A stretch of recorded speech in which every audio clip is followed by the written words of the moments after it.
ओम धन गणपते नमः। Dear friends, प्रिय मित्रों, मैं यहाँ ज्योतिष की ऊपरी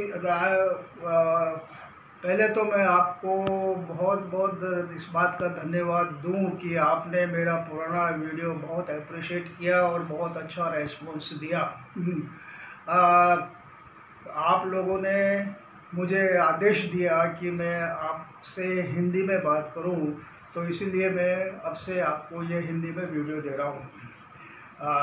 मैं यहाँ पर ज्योतिष की बहुत ऊपरी सतह ही टच कर रहा हूँ और विस्तार से आगे आने वाले वीडियोस में मैं आपको इसके बारे में बताऊँगा। यहाँ पर मैं कुंडली में कुछ जो बहुत ही महत्वपूर्ण चीज़ें हैं उसको मैं आपके सामने रख रहा हूँ।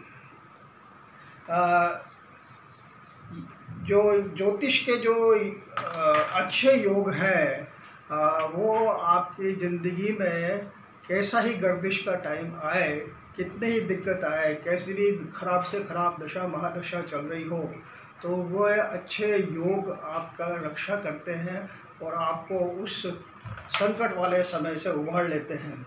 तो मैं यहाँ पे अभी कुछ अच्छे योगों की चर्चा कर रहा हूँ।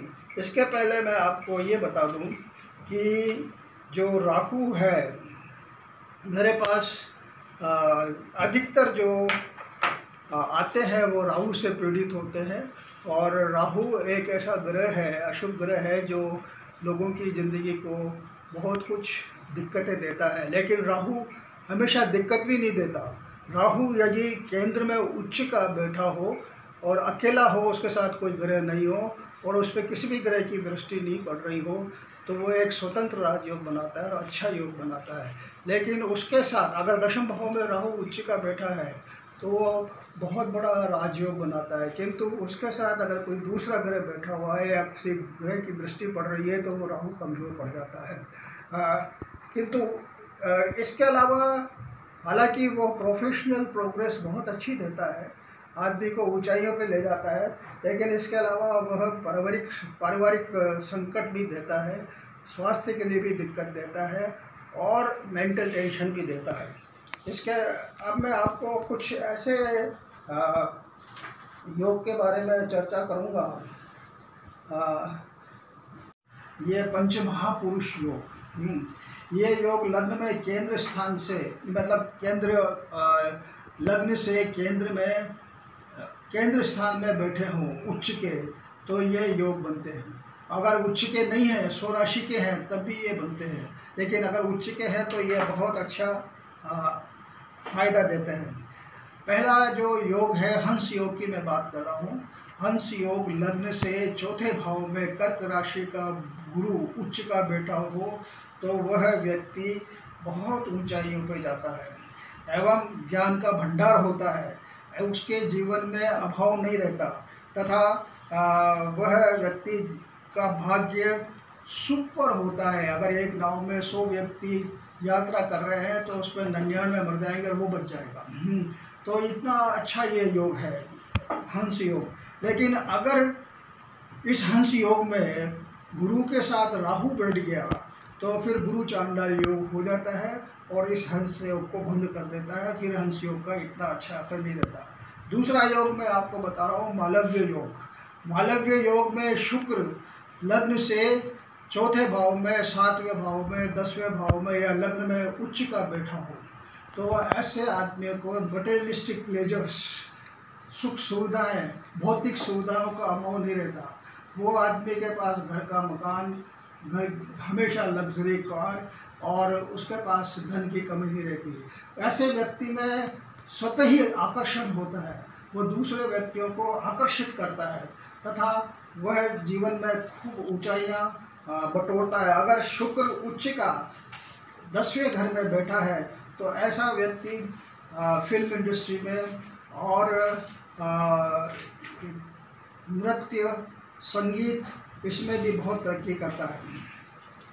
ऐसा व्यक्ति के काफ़ी स्त्रियों से मित्रता होती है एवं अगर स्त्री है तो उसके कई पुरुषों से मित्रता होती है एवं वह व्यक्ति बहुत तरक्की करता है। लेकिन अगर इस शुक्र के साथ राहु बैठ गया हो तो फिर यह योग खराब हो जाता है, वह व्यक्ति व्यभिचारी हो जाता है और व्यभिचार के करने से वो अपना जीवन खराब कर देता है। तीसरा जो अच्छा योग मैं आपको बता रहा हूँ वो है भद्र योग। जब लग्न से बुध केंद्र में उच्च का बैठा हो या लग्न में उच्च का बैठा हो तो यह योग बनता है। यह भद्र योग सुपर योग है। ऐसा व्यक्ति गुणों की खान होता है, बुद्धि तीव्र होती है, व्यापार में आकाश को छू सकता है और अपने बोल से उसके बोलने की शक्ति बहुत अच्छी होती है और ऐसे व्यक्ति के बोलने से